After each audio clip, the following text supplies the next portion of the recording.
நீசபங்க ராஜயோகம் ம்.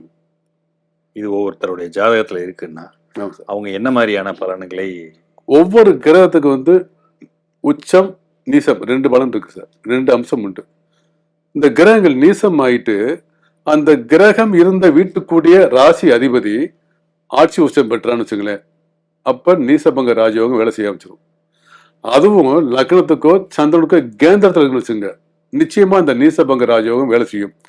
நீசபங்க ராஜயோகம் என்பது ஒரு மனிதனுக்கு வந்து அளவு கடந்த செல்வத்தை தருவது சார், அளவு கடந்த சந்தோஷம், அளவு கடந்த புகழ் தரக்கூடியதான் நீசபங்க ராஜயோகம்.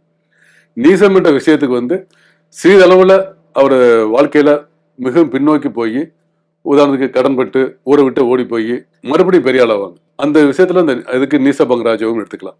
எனக்கு தெரிஞ்ச ரொம்ப பேருக்கு வந்து இப்போ கேட்டீங்களா, செவ்வாய் நீசமாகி சனி நீசமாகி அந்த இடத்துக்குரிய கிரகம் ஆட்சி உச்சம் பெற்று இந்த மாதிரி நடந்திருக்கு.